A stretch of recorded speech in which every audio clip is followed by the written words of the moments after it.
नमस्कार विद्यार्थी मित्रांनो, स्वागत आहे आपलं जी के विथ सचिन युट्यूब चॅनलमध्ये. तर पहा मित्रांनो, गेली बरेच दिवस झाले आपण युट्यूबच्या माध्यमातून, व्हॉट्सअपच्या माध्यमातून तुम्हाला SSC GD ची माहिती पुरवण्याचं काम करत आहोत. त्याचनुसार आज आपण प्रिव्हियस इयर मधले प्रश्न पाहणार आहोत की जे तुम्हाला प्रिव्हियस इयर मध्ये SSC GD मध्ये विचारले होते. तर असे प्रश्न तुम्ही पाहू शकता, तुमच्या स्क्रीनवर आलेले आहेत. त्यातील पहिला प्रश्न जीकेचे प्रश्न असतील सगळे हे जीके मध्ये. तर जीकेचे प्रश्न असतील हे तुम्हाला सगळे जीकेचे प्रश्न 20-25 प्रश्न जे की प्रीवियस ईयर मध्ये तुम्हाला आले होते. यातला पहिला प्रश्न आहे की आर्य भारत में सबसे पहले कहाँ बसे. हा प्रश्न आहे. आर्य म्हणजे आर्य ही एक जमात होती, ती भारतामध्ये आली तेव्हा कोणत्या भागात वसली होती. तर त्याचं उत्तर आहे ऑप्शन क्रमांक 1 सिंधू सप्तसिंधू प्रदेश. सप्तसिंधू मध्ये कोण की ज्या पंजाब मधील नद्या आहेत किंवा सिंधू नदी आहे तिच्या उपनद्या आहेत रावी, चिनाब, सतलज अशा या ज्या नद्या आहेत या नद्याच्या भागामध्ये ते वसले होते. त्यानंतर पुढचा प्रश्न, जैन धर्म का वास्तविक संस्थापक किसे माना जाता है. आता जैन धर्म का वास्तविक संस्थापक कोण. तर आपल्याला सर्व माहित असेल की सगळे म्हणतात जे महावीर स्वामी, तर तसं नाही. जैन समाजाचा स्थापक हा ऋषभदेव, म्हणजे ऋषभदेव यांनी जैन धर्माची स्थापना केलेली आहे. त्यानंतर जैन धर्मामध्ये काही गोष्टी ओळखायच्या त्या म्हणजे 24 तीर्थंकर होते. भगवान महावीर हे 24 तीर्थंकर होते.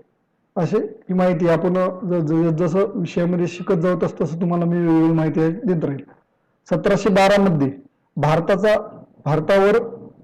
भारत का पहला सफल मुस्लिम आक्रमक किसके द्वारा किया गया. म्हणजे सगळ्यात पहिले भारतावर सफल मुस्लिम आक्रमण कोणी केलं. तर याचं उत्तर आहे मोहम्मद बिन कासिम याने 1712 इसवी सन 1712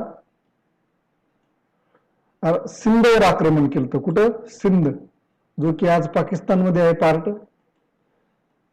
सिंध मध्ये आक्रमण केलं. त्यावेळेस इथे राजा दाहिर हा रूल करत होता. दाहिर राजा, थोडं लिहिता येत नाही ना बरोबर. राजा दाहिर हा रूल करत होता. त्यानंतर इथं तुम्ही मोहम्मद हिजाल, या महत्वाचं नाही, पण मोहम्मद गझनी यानं 1003च्या आसपास 1005च्या आसपास भारतावर आक्रमण केलं होतं. आणि मोहम्मद घोरी यानं 1191, 92, 93 असे भारतावर आक्रमण केलेले आहेत. यावेळेस भारताचं युद्ध याच्यासोबत झालं होतं. एक म्हणजे पृथ्वीराज चव्हाण यांच्यासोबत. ते आपण तराईच्या लढाईमध्ये पाहून घेऊ त्या गोष्टी ज्यावेळेस आपण विषय शिकायला सुरू करू. तोपर्यंत फक्त दाखवतो की पेपर कसा असतो तुम्हाला SSC GDचा. शिवाजी, इथे तर खरं तर छत्रपती शिवाजी पाहिजे होतं, पण शिवाजी की राजधानी कहा अवस्थित थी. म्हणजे शिवाजीची राजधानी, छत्रपती शिवाजी महाराजांची राजधानी कुठे होती. आता इथं तोरणा आणि रायगड दोन्ही ऑप्शन आहेत. तर यावेळेस तुम्ही रायगड ऑप्शन करायचं, कारण तोरणा ही सुरुवातीला होती पण मागून रायगड ही मुख्य राजधानी होती. दोन्हीपैकी एक असेल तर दोन्हीपैकी एक कोणतेही करू शकता, पण इथे तुम्हाला रायगडच करावं लागेल. भारतीय पुनर्जागरण का मसीहा किसे कहा जाता है.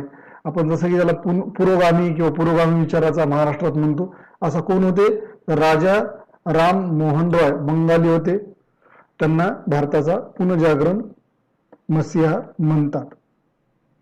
पृथ्वी दिन एवं रात होने का कारण.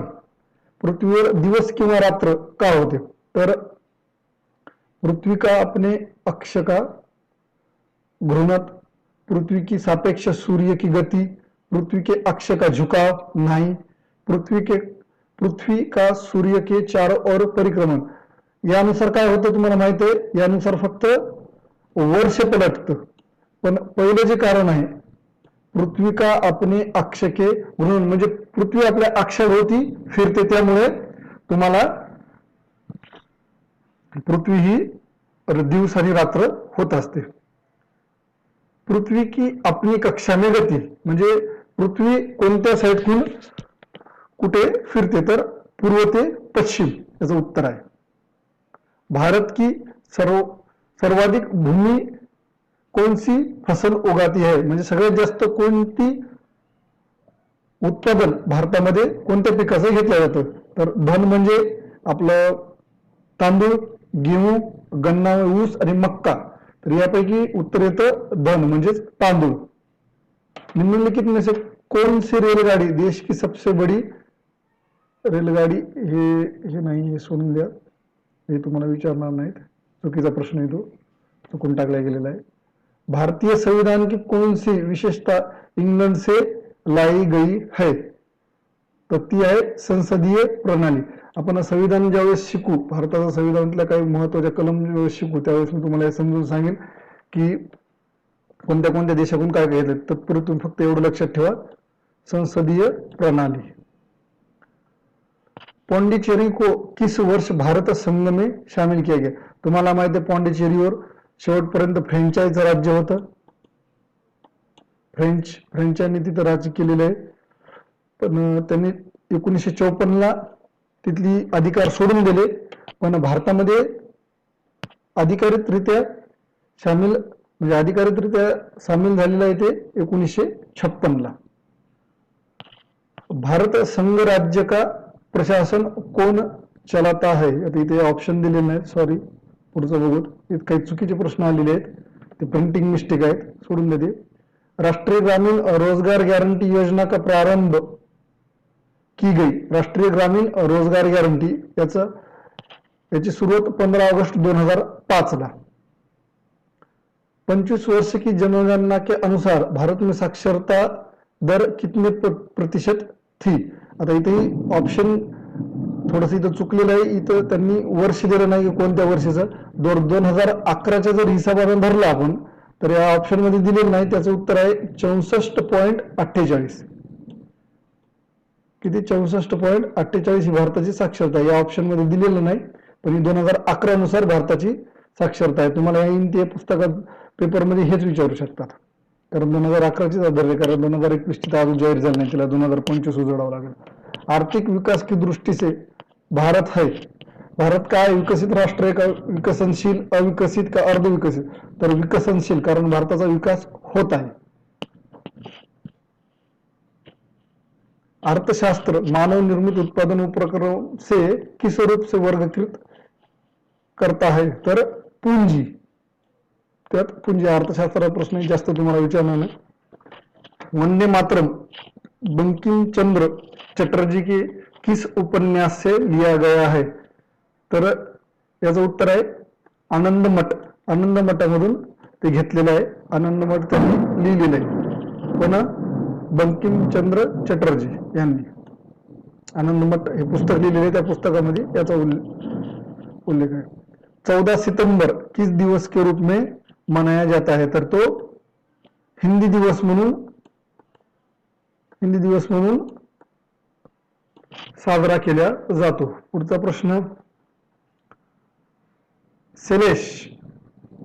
सेलेश की राजधानी कहाँ है.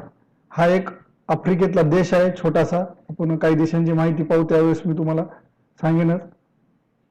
व्हिक्टोरिया ही त्याची राजधानी आहे. ऑप्शन क्रमांक बी. पुढचं बरेचसे प्रश्न आहेत. इथून पुढे असेच मी तुम्हाला मॅथ जीके किंवा बुद्धिमत्ता या सगळ्यांची माहिती अशीच देत राहणार आहे. तत्पूर्वी तुम्ही आमच्या YouTube चॅनलला सबस्क्राईब करा व शेअर करा. त्यामुळे काय होईल, अशीच माहिती मी तुम्हाला देत राहील. चला, धन्यवाद.